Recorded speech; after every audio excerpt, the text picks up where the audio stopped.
Namaste. Welcome to yet another session of the Global Festival of Oneness, celebrating the life and works of Adi Shankara. Let us start with a prayer.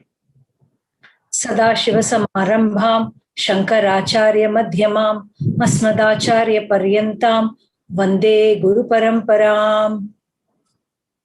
We're very pleased to have with us Amrita Ananda Das, who is going to speak on the topic how to apply Shankara's teachings for Hindus living outside India. Amrita ji is a student of arts, science, spirituality, history, and heritage of India and Hindu Dharma. He is a Hatha Yoga teacher, Ayurvedic therapist, and Jyotish astrologer. He is the owner of Garuda Yatra Turismo, which organizes travels to India from Brazil.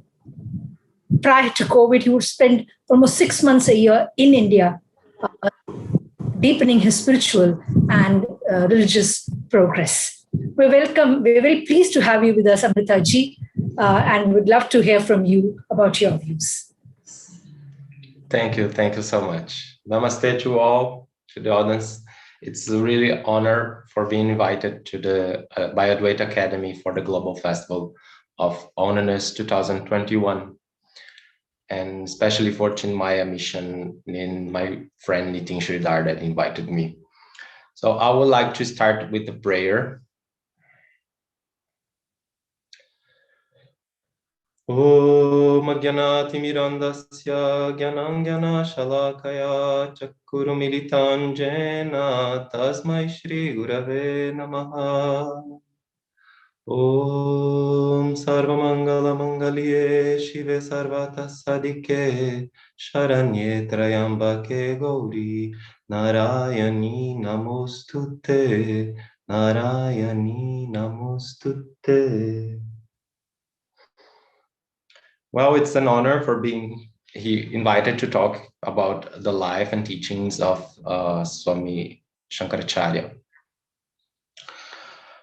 First, I would like to make a small introduction about myself. I'm from Brazil, South America. My name is Amrita Ananda Das, my spiritual name, and my birth name is Alexandre Zanella de Souza, and I'm a follower of Hatha Yoga, Vedanta, since my early youth, and I work with Hatha Yoga, as already told, and Vedanta. I also own a business of traveling to India. That is the way that I arranged to go to India and deep study and live there for a while every year. Well, Brazil is very different from the other country that we call the Western countries, because our topic today is how do you apply Shankara's teachings for Hindus outside of India? And I'm from Brazil, and usually people see Brazil as a Western country, but I don't think it's exactly like the Western countries like of US, Europe, and even the Eastern countries like New Zealand and Australia that are considered as the Western civilization.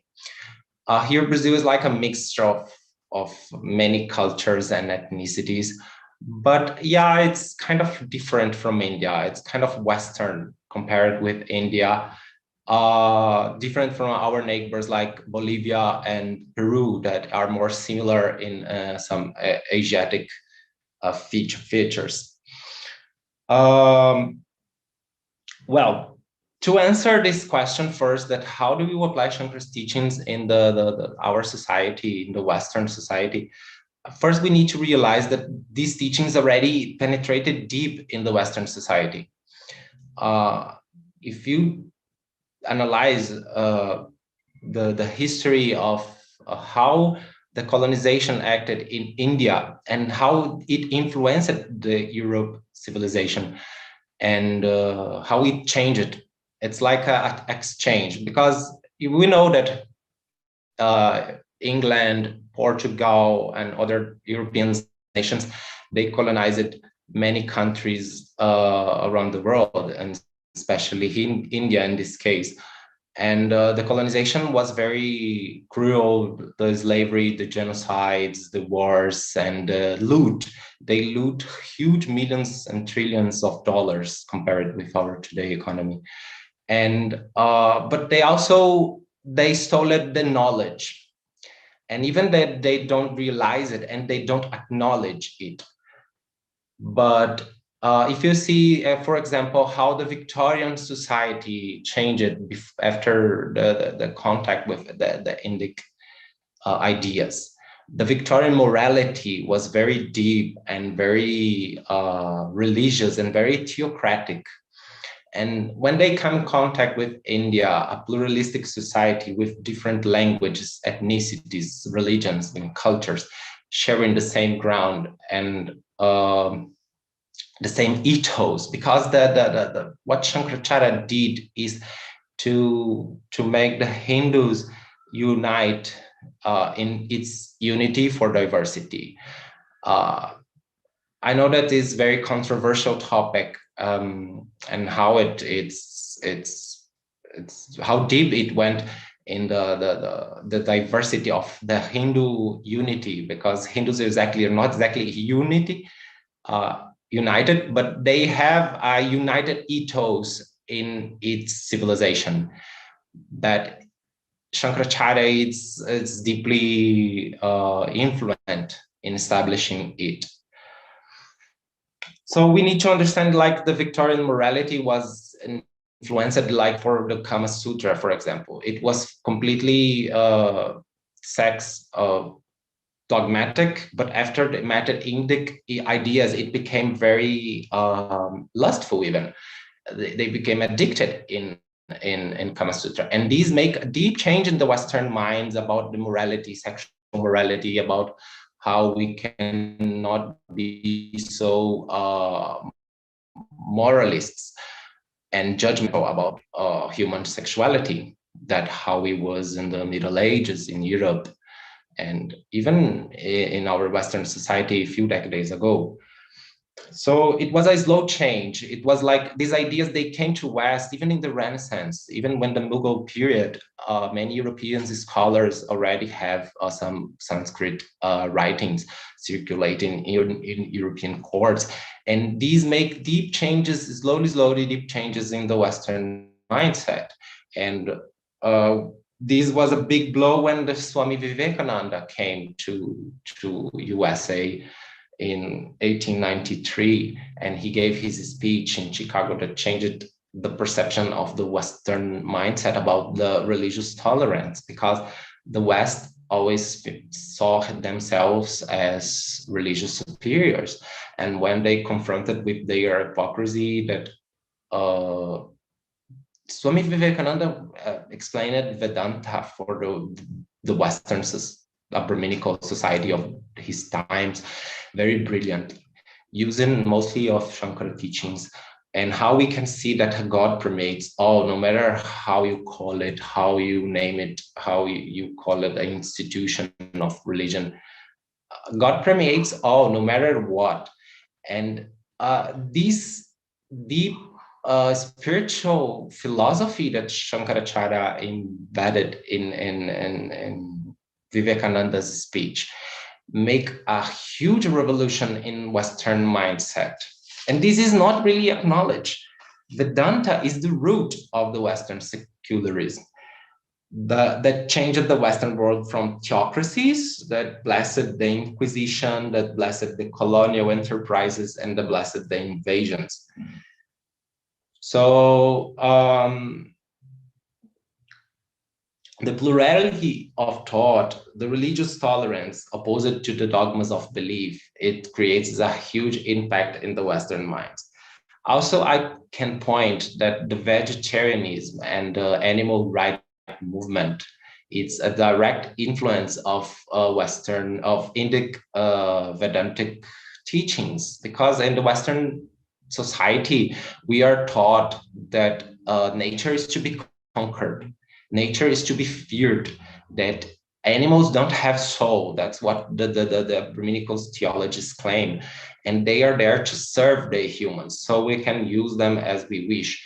And Indic ideas say that animals have soul, that nature is sacred because it's like our mother. So these permeated the Western mindset.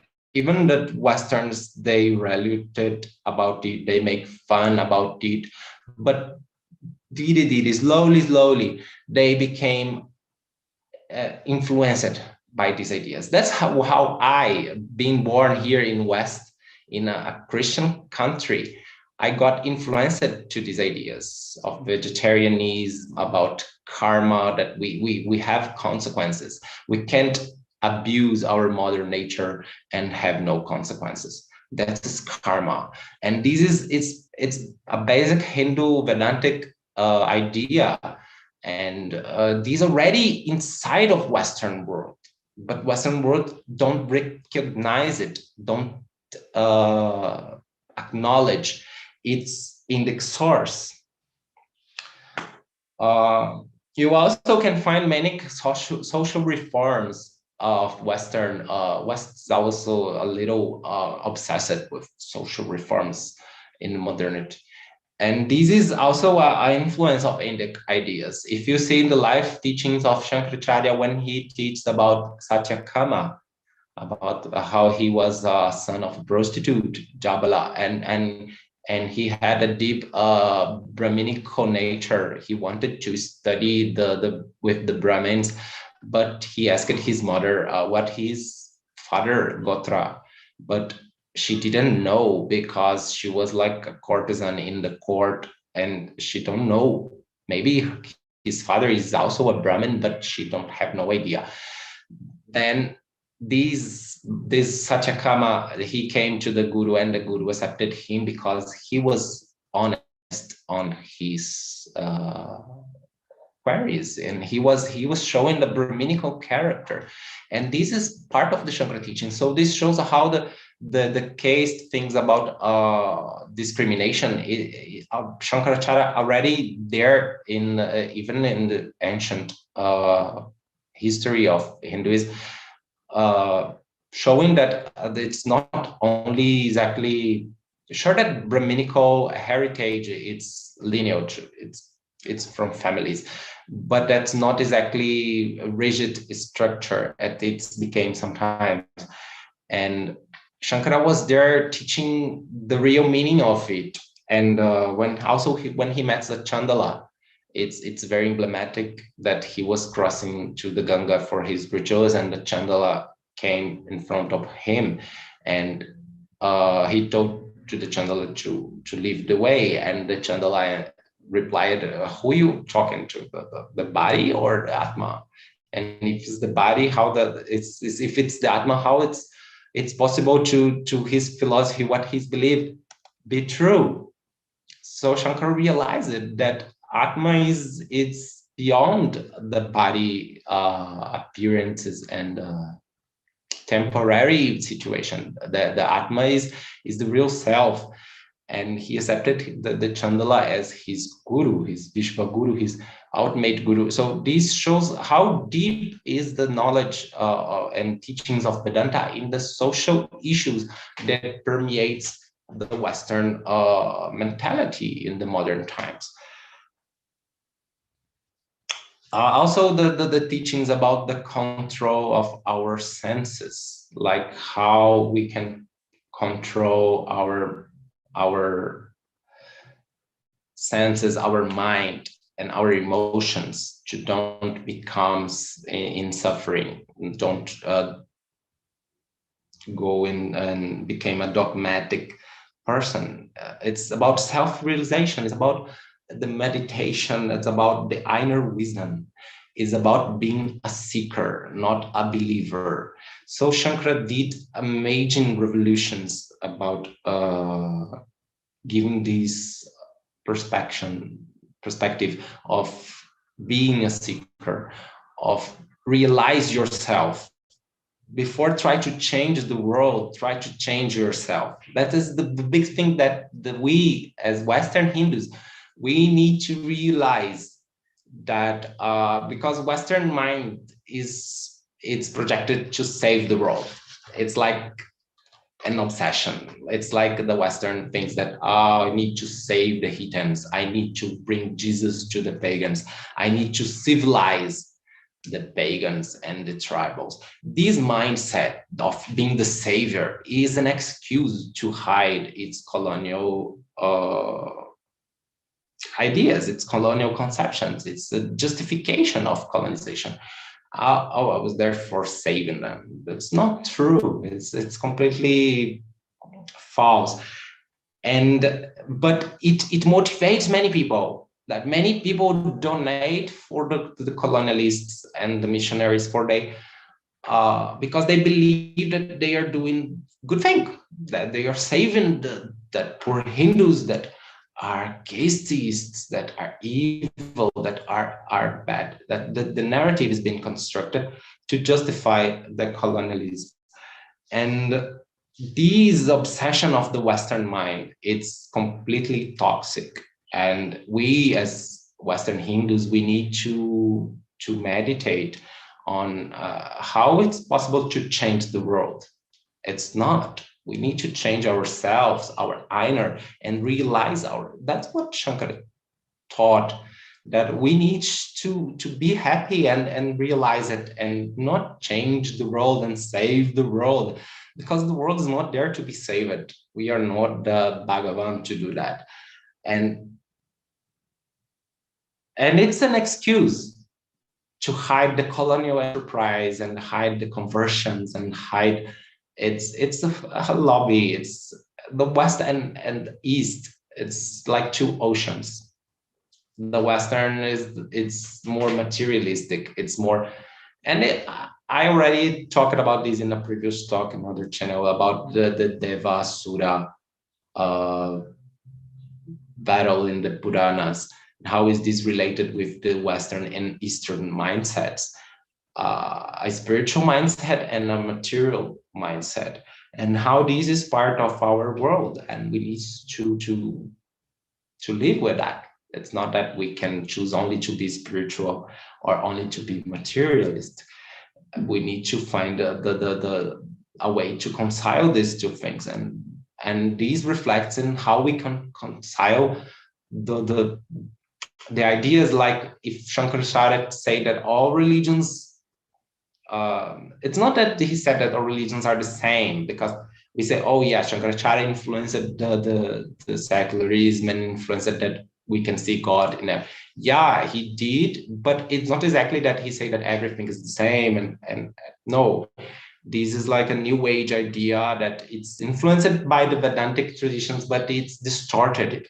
It shows that everything is same, so we don't need to follow anything. It's something really not even religious. In fact, it's more like an atheist way of preaching the Vedantic teachings.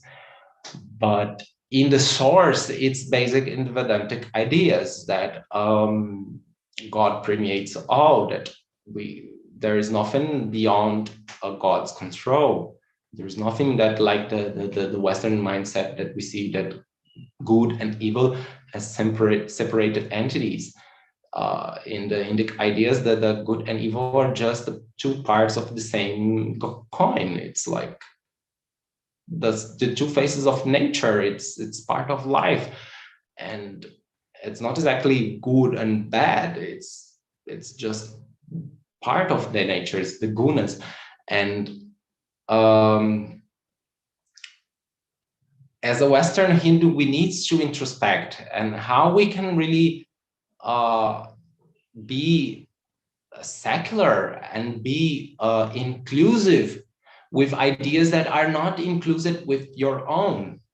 So many Christians and even Muslims today, they are not more radical as they were before in the past. They don't go in preaching direct hate as they used it to do in the past, but they still push for some monopoly on ideas, on thought, on belief, because it's the basic of their traditions, that it's belief. So it's conflict with idea of seeker, of questioning, because in the Veda, in the Purana, in Shankaracharya's teachings, we see that it's not about belief, it's about seeking, inquiring, questioning, even the gods if needed.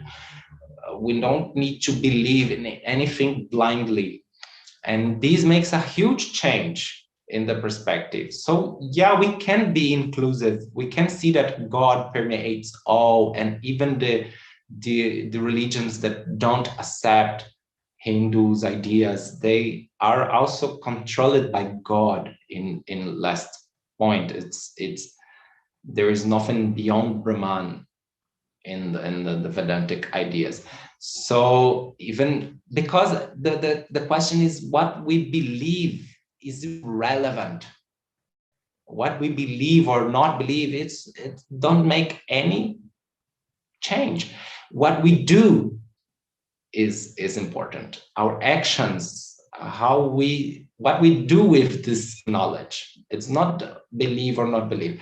It's our action. It's karma. It's not belief. So when we put these in proper sense, that it's not about belief. It's about realize. It's about being.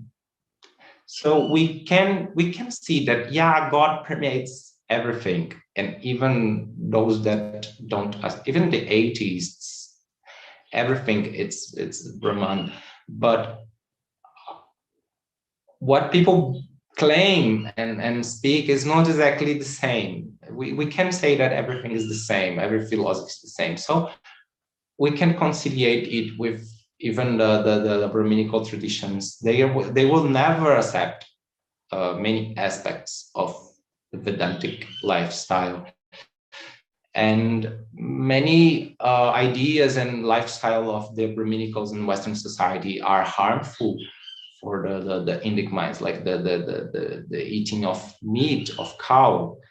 So these is ideas that are in conflict. You can't change, like the idol worship. It's the sin in Brahminical, and the concept of many gods. Because if you see the Shankaracharya, many people claim that he's like a Mayavada, he's like a follower, it's like a new ager in the ancient times. But that's not true.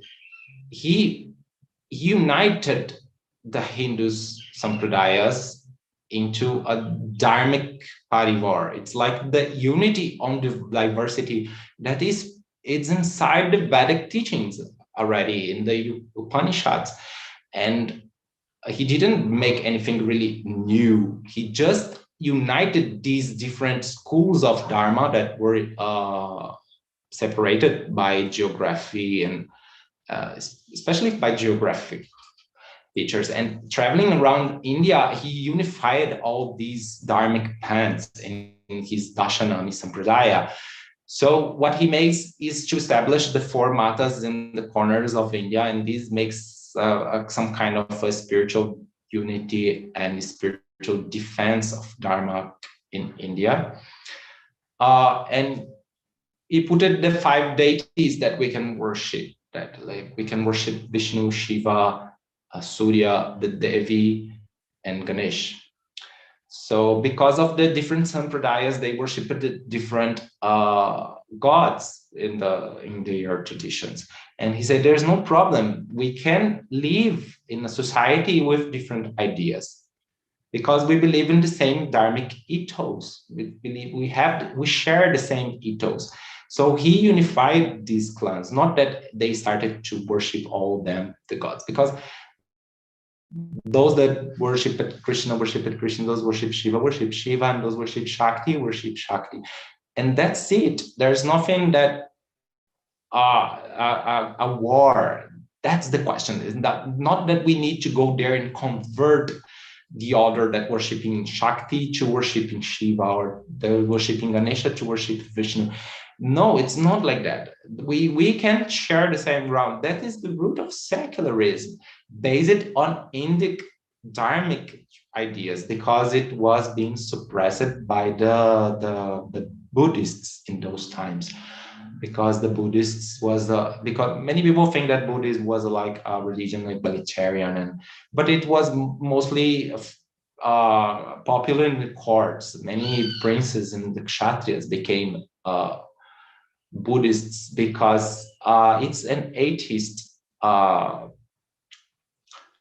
philosophy, and being an atheist philosophy that free the kshatriyas from the Brahminical dictates. Many kshatriyas didn't like it to live under the Brahminical control of religion, because if they did something that is not dharmic, the Brahmins could penalize the king, throwing him out of the varnashram.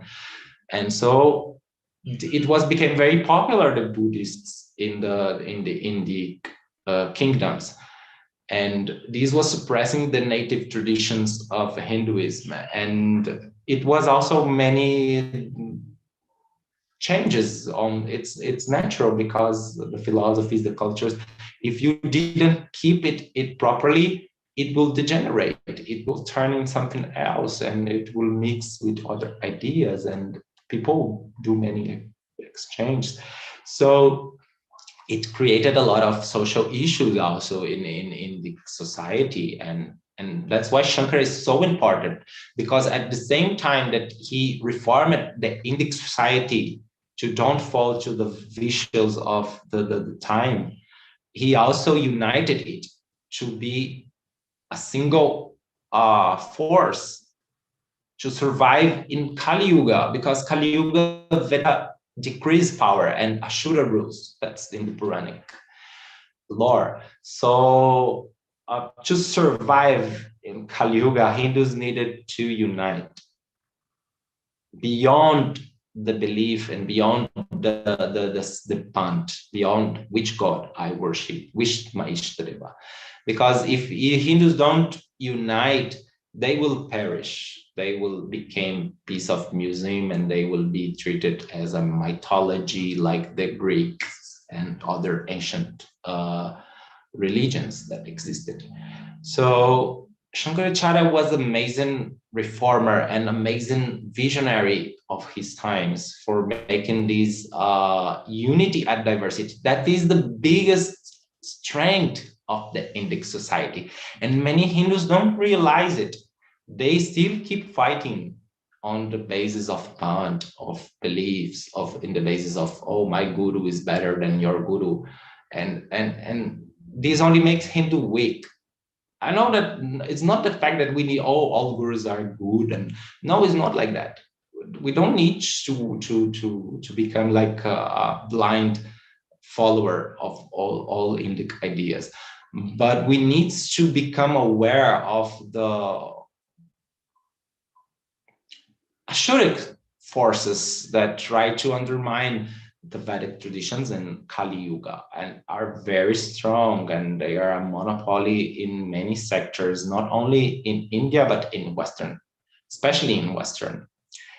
And being a follower of Hindu traditions, I experienced a lot of problems and a lot of hate in social media, especially, and many people that criticize. And that's why many Hindus, even they claim they are not Hindus. Why? Because if you claim that you're a Hindu, people start to attack you. No, but Hindus are rapists, but Hindus are cow worshippers, but Hindus are idolaters, but Hindus are polytheists, but Hindus are castes. And they have so much hate and so much preconceived ideas. It's basically mainstream. You can't even argue with them. They will call you names and call you a fascist or Islamophobe or a Christian phobe because you dare to talk about the crimes of the colonial period that is documented in the Muslim rulers by Muslim rulers themselves. It's all documented, but we can talk about it because it's a big lobby of Hindu media, of Hindu hate in the mainstream society in Western. And we need, as a Western Hindus, we need to be aware of it. Not that we became blind to the problems, social issues that have in India today, but we became aware that this is used to undermine Hinduism, and this is used to make Hindus fight themselves and disunite. And that's not what Shankara aimed. What he aimed to do is to save Vedanta and Vedic teachings for the human civilization to the future. So we need to introspect on how we can save Hinduism. It's exactly we can save Hindu Dharma. It's Sanatana Dharma. It's eternal. It's beyond our. It's not like the concept that we have in a Brahminical sometimes that we can save the religion. No, the religion is saved by itself.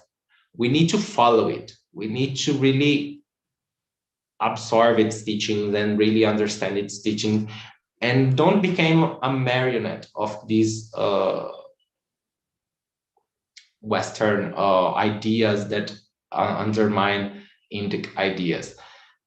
So we can conciliate, we can live together. It's not like because it's different, so it's not that we can live together. No, we can live together, but we also can be submissive always.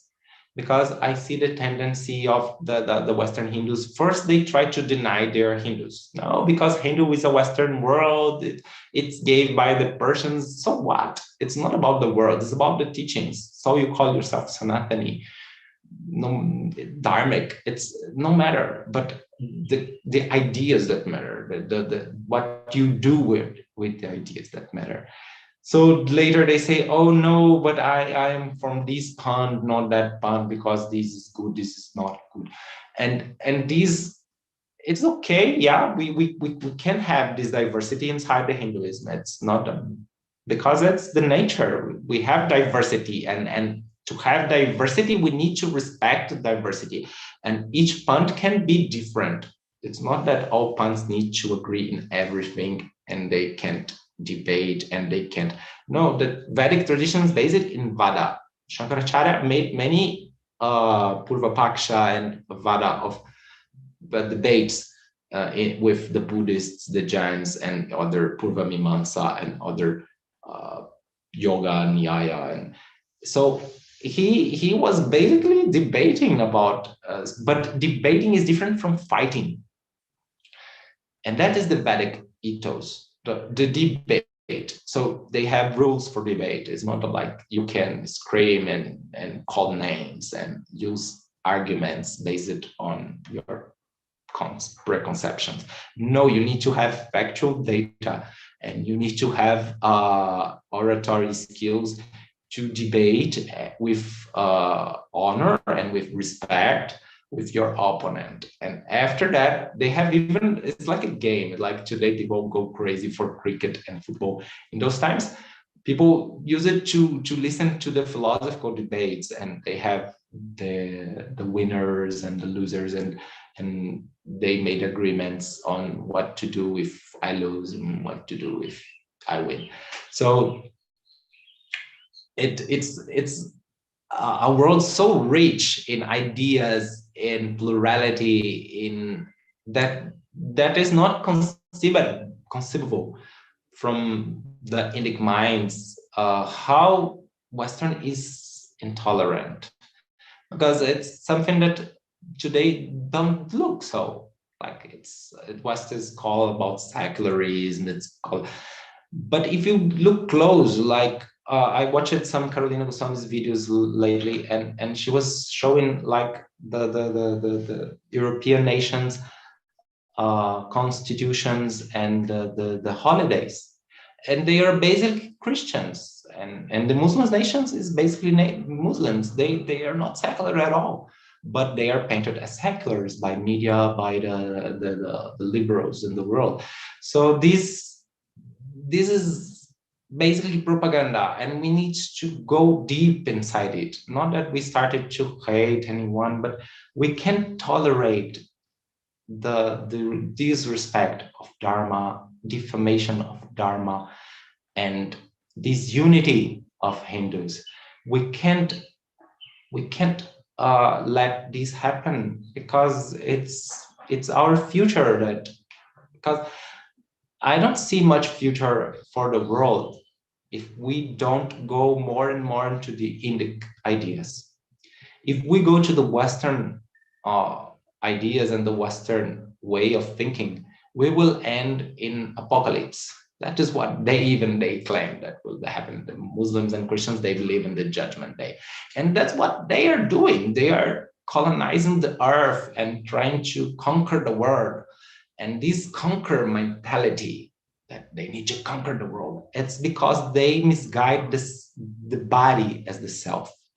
That's why they believe in only one life and resurrection of the body, not reincarnation. So these make them believers, only believers. So if you believe, you go to heaven. If you don't believe, you go to hell. That makes no sense. That is completely infantile ideas of religion, as if God is some kind of manichaeistic dictator. And we need to go beyond that dogmas and these colonial perceptions about Hinduism and stand up for Dharma. Not that we can hate anyone or kill anyone. No, not like that. They try to paint Hindus like that. Hindus are terrorists, Muslims, because Hindus dare to claim their heritage, dare to speak the truth about their past. And we don't need to be ashamed of it, and we don't need to be because this is Vada tradition, this is Purva Paksha, and Hindu Dharma, Vedantic traditions. It's not blind secularism that everything is the same, so I need to respect blindly. No, this is submission, and this is not exactly Dharma, because if you compare the two civilizations and the two concepts, you can't find a direct connection.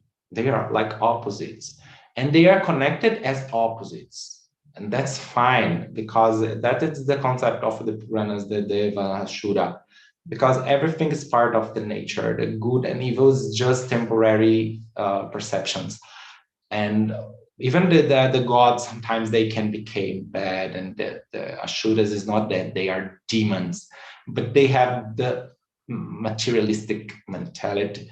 And it's like a battle, like world is like a battle, and it's not easy to live these teachings properly, because so many confusing ideas. But I think that if we go deep in our meditation, in our sadhana, we can conciliate that. Well, to finish, I would like to talk about the biggest contribution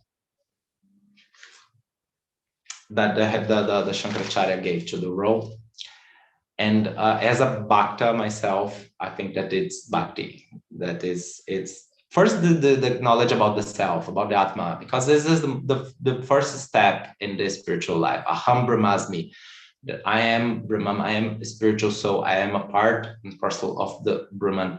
And this conception of the self, or the Atman, the real Atman, not the body, not the mind, but the Atma, the soul, and this realization of your true self, this can bring peace in your heart, in your mind, and this can make you feel peaceful, and you can live in heaven in earth.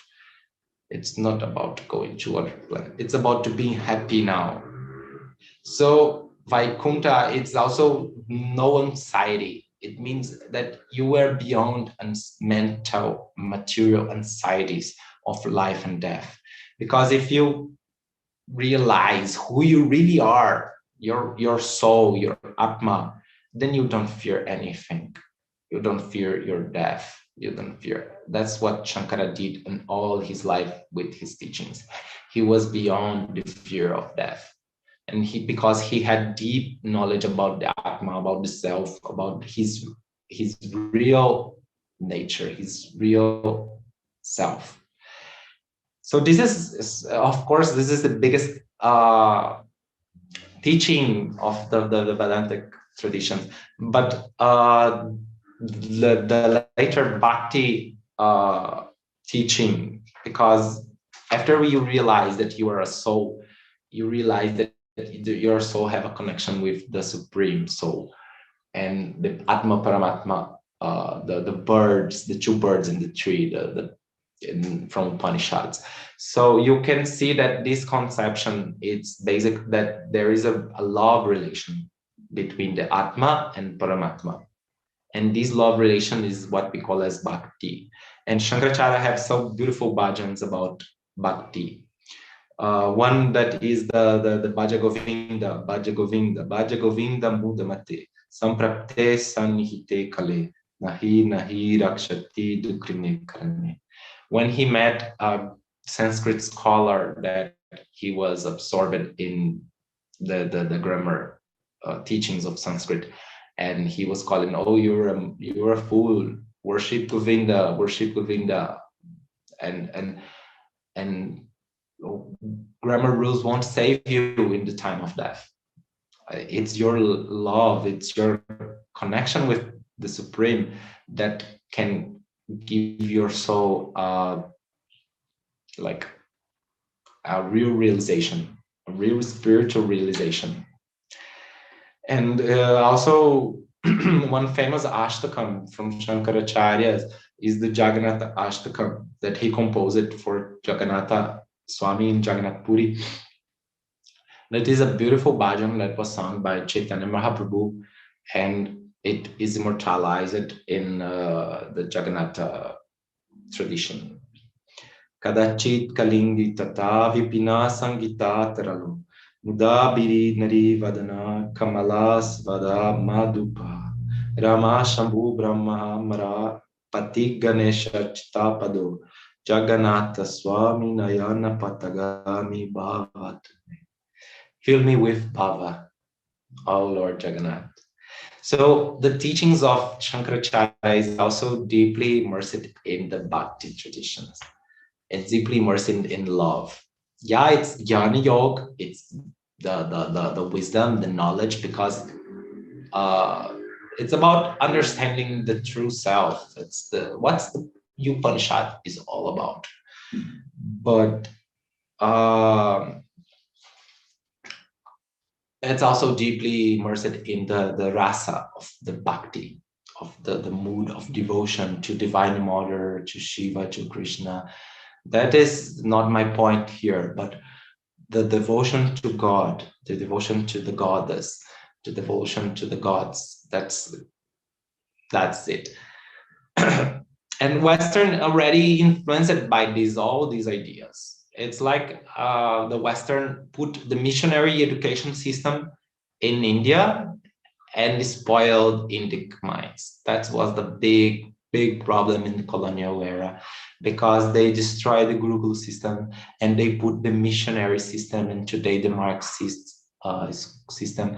And these Western scholar ideas, they are anti-Hindu in the core. So this creates a lot of dogma in the minds of Hindus. This creates a lot of confusions in the minds of Hindus. But at the same time, these Indic ideas came to West and became like secularism, animal rights, social rights, religious tolerance. Yeah, I know that secularism is misused in India, especially in India, and for conversions and to promote the Brahminical supremacy in name of secularism. But the principle of secularism, it's basically the principle of Vedanta. It's basically the principle that we can live in a world with different ideas, with different gods, with different traditions. There's no problem in it. We don't need to engage in jihad, in inquisitions, in world wars, because I need to prove the world that my God is better than yours. That is completely nonsense. It's completely updated ideas from the Western ethos. Well, I'm not sure if my time I still have some time, but I think I already talked what I had to talk. I'd like to thank you all, and if you have any questions, I'm glad to answer.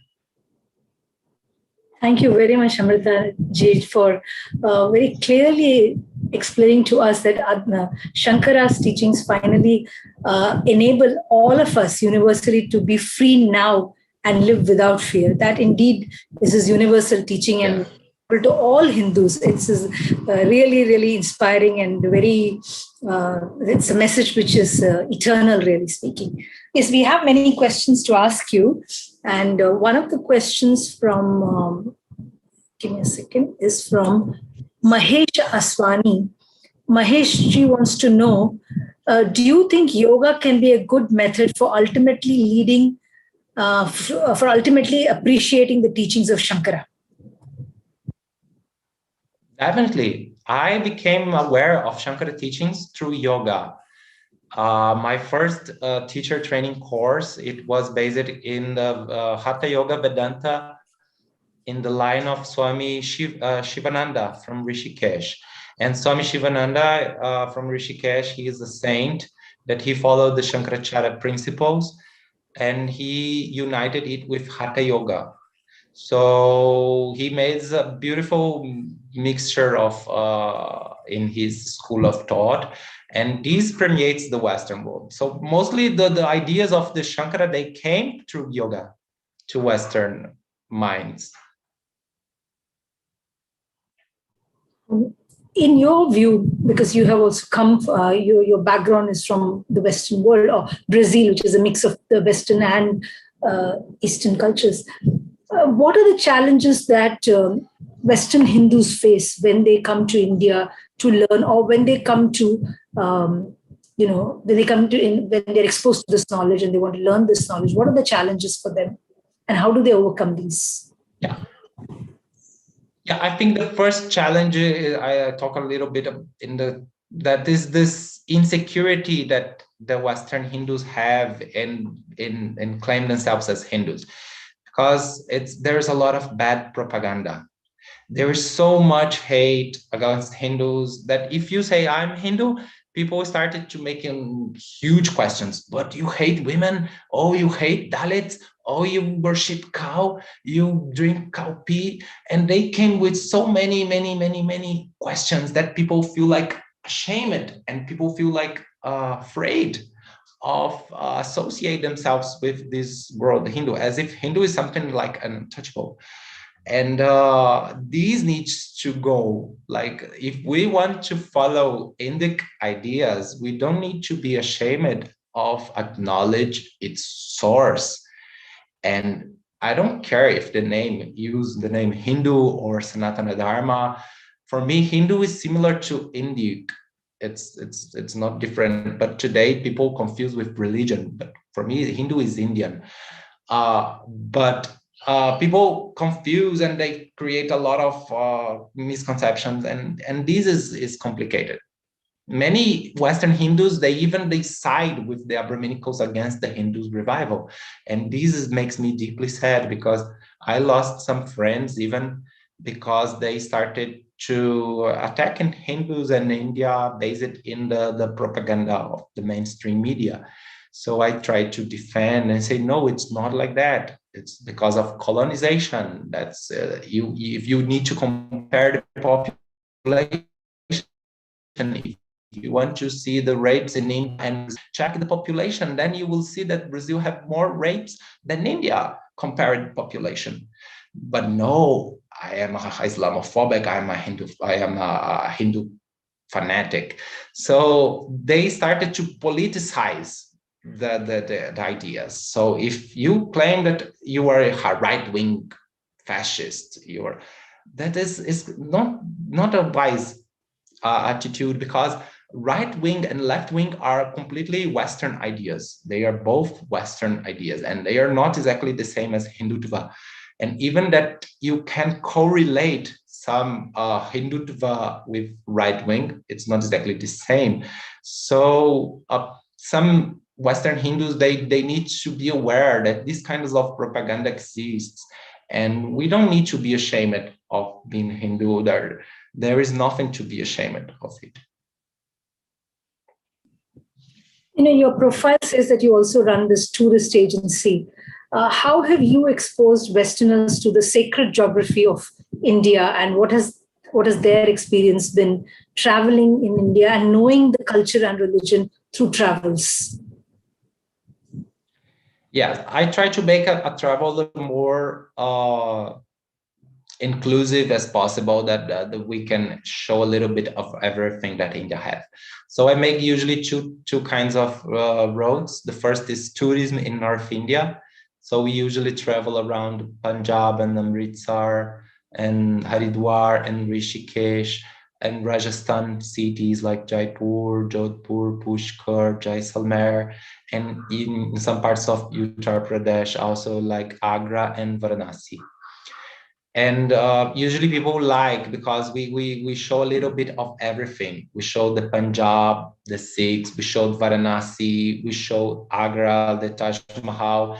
And when I showed the Taj Mahal, I always told the truth about the Mughals and how it was cruel to the native people, and how it's, and I try to give like the Indic perspective of the history, because they don't have, in Brazil, people don't speak English, first of all. They speak mostly Portuguese.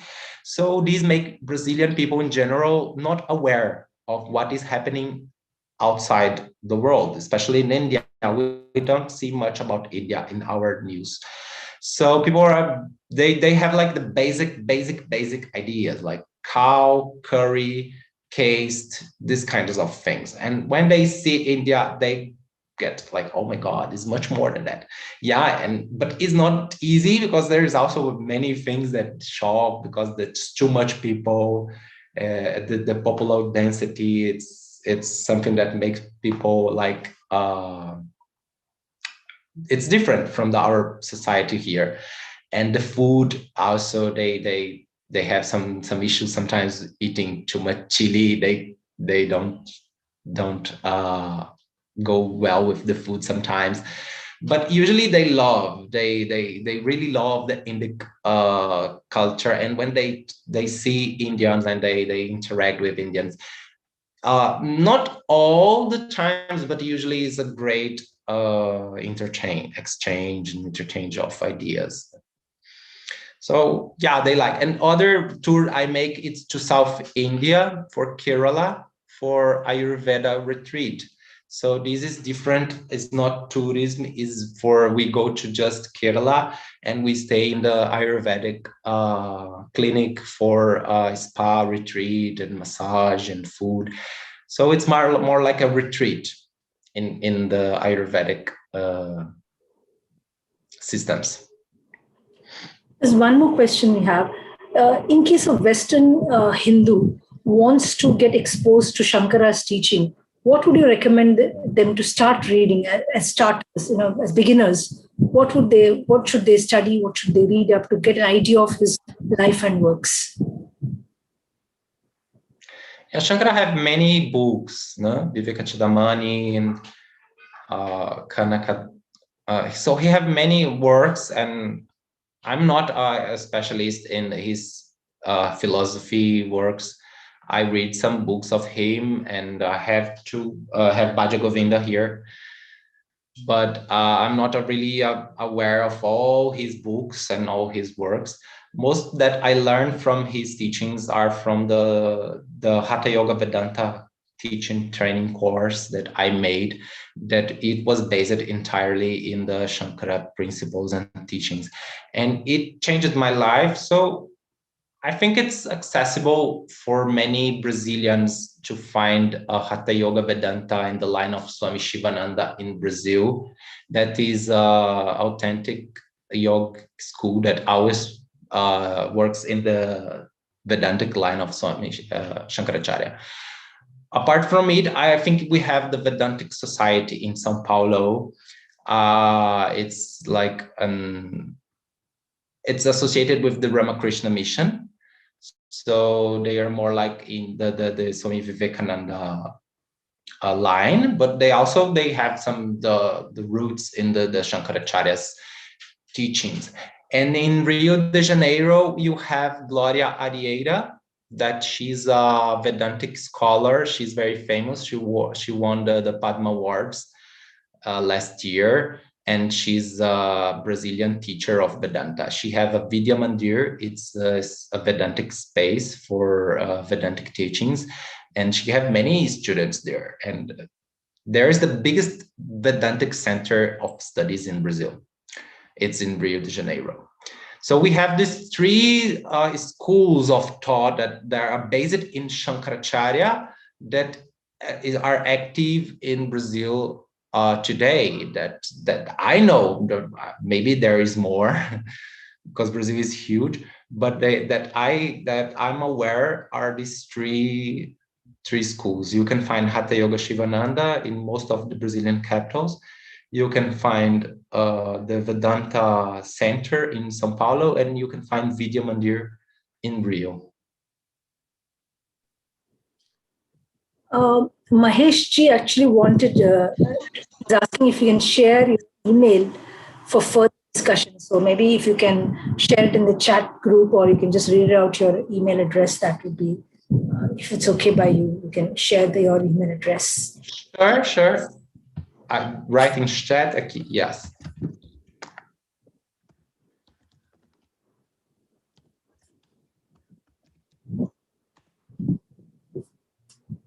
That's my email, amrita.das, Gmail. It appears.